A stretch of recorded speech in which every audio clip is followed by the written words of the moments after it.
moms are some of the most accepting people that I have ever met, but we will absolutely judge a book by its cover. Hello my friends, my name is AJ and welcome back to my book nook. Today we're gonna do something a little bit different. I have had this idea for a little bit. I've seen a couple of other people make videos about, you know, comparing different book covers, talking about what they like, what they don't like, and I thought, let's do the same thing. So today we are going to be judging books by their covers, and I'm going to tell all of you what it is that I like and what it is that I don't like in a book cover. Let's start with the things that I like. So number one is texture, and that can mean a lot of different things. So in some cases that means having more of a matte finish. I know that's kind of a point of contention for a lot of people, is matte finish on a book cover good or not?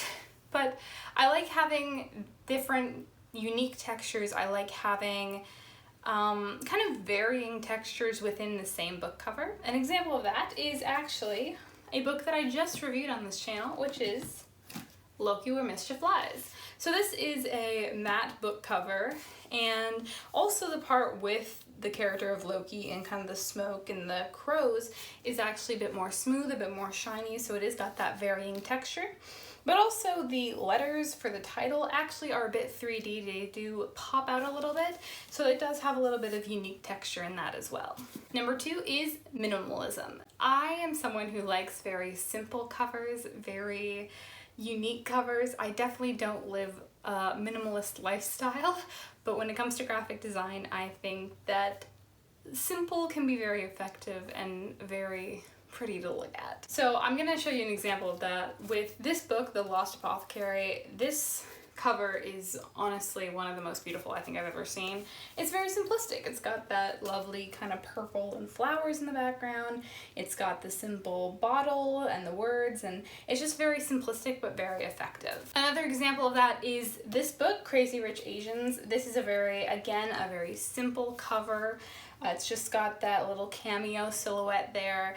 And I think it's really, really great. I think it's very effective, I think it's very sleek, and I really love it. Number three of my likes is having a little bit of shine to it. Something you might have seen in the two books that I just showed you the covers, but also in some other books, is that sometimes they have a bit of metallic print to them.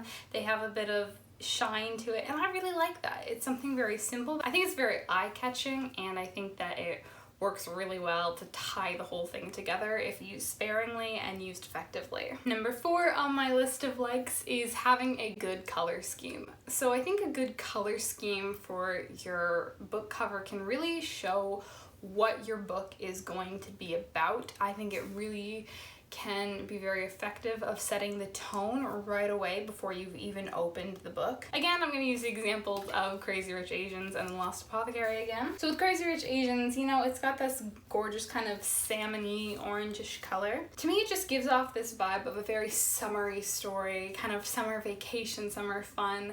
And if you've ever watched the film or read the book, you can see that that is very accurate to it. I think it does come across to me at least as a summer read, and I think it works really well of telling that through the cover. The Lost Apothecary, with its color scheme of kind of dark purples and blues and some pinks and some gold, it comes across as very mysterious. It comes across as very dramatic. It definitely drew me to this book when I first saw it. Number five on my list of likes is unique typography, but not weird typography. What I mean by that is that I want to be able to read your title easily, but I really like it when they use very unique fonts or something that is specific to that novel that helps to tie it in really well. A great example of that is the Chaos Walking series. All of the fonts for the titles is written like this, very kind of slash, very messily written, and I think that it works really, really well for the story because the story is very rough. The world that they live in is very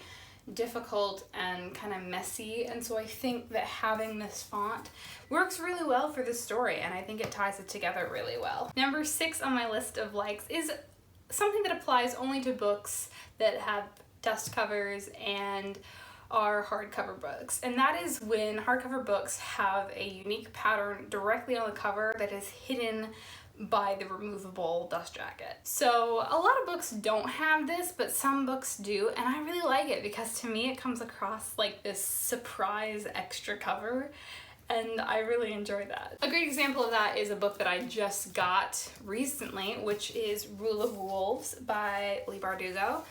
And it's got a very fun cover, really unique. It's got that texture that I like. It's got that kind of unique typography with it. But if we open it up, we can see that there is also a unique cover on the cover itself. Some people may not even think to look under the dust jacket, but you know, it's always a nice little surprise when you open it up and there's another little cover there. Number 7 on my list of likes is common words or phrases that appear across the series.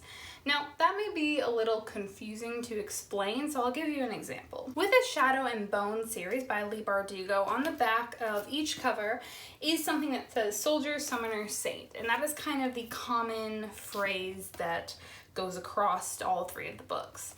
But on each of the books, one of the words is in yellow, so or whatever color is used for that book to make it stand out more than the others. And I really like that. I really like when you have a common phrase, but you might change it up a bit to show where you are in the story. And with this one, it tells you where Alina is in her story, whether she is a soldier, summoner, or saint, and where she is in that. And I really like that. I think it's really fun when you tie something all together throughout a series within the cover itself. So without even opening the books, I can tell what the story is going to be about. And my last like that I wanted to tell you about today is the synopsis on the back of the book. I feel like very recently it's become a common theme to have reviews from people on the back of the books or even on the bottom of the front of the book, and I don't really like that. We'll get into that in my dislikes, but I really like having the synopsis on the back. I think it's just, you know, the best way that you can do it. It tells people what the book is going to be about, and I'd rather do that than see a bunch of people's opinions on it. So now that we've gone over what I like in book covers, let's talk about some of my dislikes. Number 1 is fake stickers, and I think that a lot of people know exactly what I'm talking about. It's been happening more recently with books being adapted into movies or Netflix shows. You get a lot of things like this. These little circles that look like a little sticker to tell you that it is now a show or a movie, and it doesn't come off because it's fake, and it's annoying. I really, really hate when books do that. It's like, sure, if you want to tell us that it's a movie, okay, whatever, put an actual sticker on it because then I can take it off. My second dislike is when books change to have a picture from a movie as the book cover. I think a great example of that is the Chaos Walking books. If I can get the Chaos Walking book down. Oh gosh. So as I already discussed, I really like the Chaos Walking covers. I think it's really unique. It's got that really cool kind of only seeable in the light writing in the background to show the noise. It's got the unique typography. It's got a very simplistic design. And then when the movie came out, they released a bunch of covers that were based on the movie, and I don't like that. I don't think anyone likes that, to be honest. The books and the movies are very different, and the reason I like reading books before movies is because I get to create an image of what these people look like in my head. But if you immediately put the movie characters on the cover, then you're already saying, hey, this is what these characters look like. Too bad if you had something else in mind. My next dislike is short covers. This is again something that has been coming up more frequently recently, and I don't know why, but I don't like it. So this is another book by Leigh Bardugo, Six of Crows, and it has a lot of stuff that I like. It's got a unique texture, it's got these little kind of dips that have a bit of metallic in them, it's got very unique typography, but it also has some more unlikable things to it, like a fake Netflix sticker, and it has one of these short covers. I don't know what the point of these covers are, if I'm being honest. Now, the picture that it follows right away is something that is, you know, related to the book. It's very, very beautiful. And this is actually very common with a lot of Leigh Bardugo's books in the Grishaverse, having the short cover. I don't know why. I don't know what purpose they serve. And to me, it just kind of annoys me because everything else is the same length. Why is this one cover not? Another thing that I don't like is when they have real people on the cover. This is something that you see mostly with romance novels and kind of realistic fiction and, I don't know, some thrillers, I guess. Again, I don't like it. Like I've said, I like more simplistic stuff. I like more artistic things. I think that we've kind of lost a lot of artistic, beautiful artwork when it comes to promoting stuff, not just with books, but also with movies. Movie posters used to be all drawn and they were very beautiful, and we've kind of moved from that to now having pictures and ensemble posters. And it's the same thing with books, I think, you know? We see so many book covers that are just pictures of people or like close-ups of faces or whatever, and I don't like it. I don't think it looks as good as it could be. They're fine, there's nothing wrong with them inherently. I just think that they could be better. Another big issue that I have with book covers, and this has to do more with series, is changes in book size. I can actually use an example that's right up here, which is the Shadow and Bone and Grishaverse series. So there's 3 little series in the Shadow and Bone Grishaverse universe, which is Shadow and Bone, The Six of Crows, and then the newer duology, King of Scars and Rule of Wolves.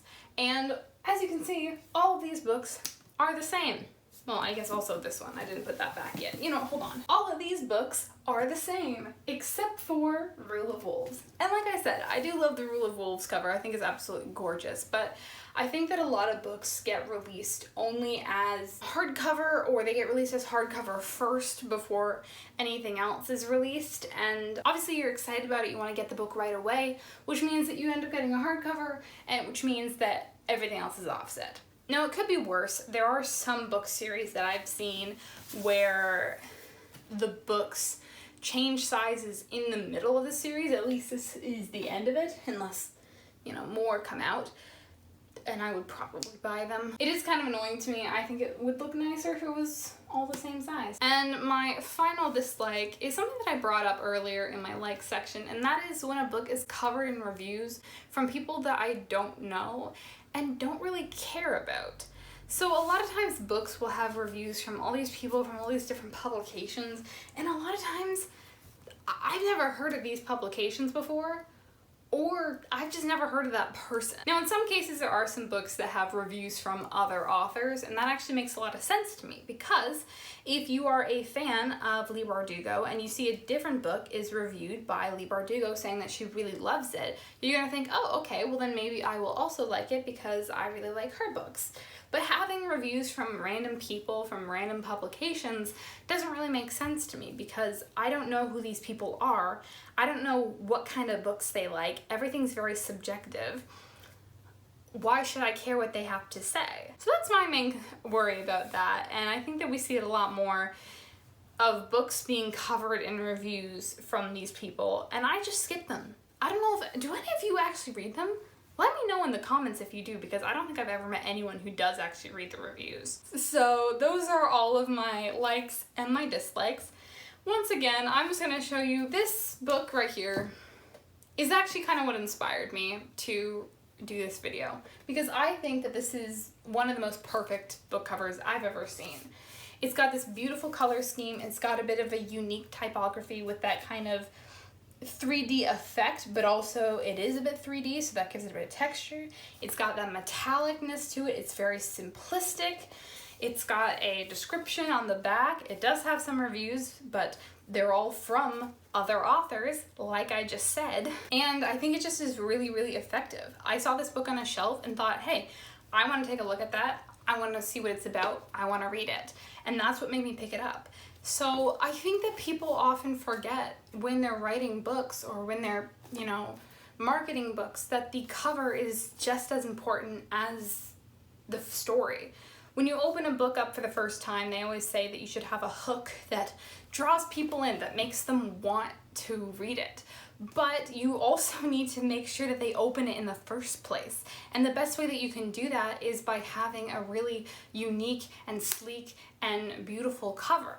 So yeah, while people say don't judge a book by its cover, those people have clearly never seen a poor cover design for a book. Anyways, that's it for me today. I hope you enjoyed this video. I know it's a little bit different from what I normally do, but I hope that you liked it anyways. If you did, feel free to give it a thumbs up. And if you want to see more stuff like this and some more reviews from me on different books and movies and shows based on books, feel free to hit that subscribe button and stick around. And tell me, what are some of the dislikes and likes that you have in book covers? Do you have the same as me? Was there something that I didn't mention? Was there something that you like that I said I dislike, or vice versa?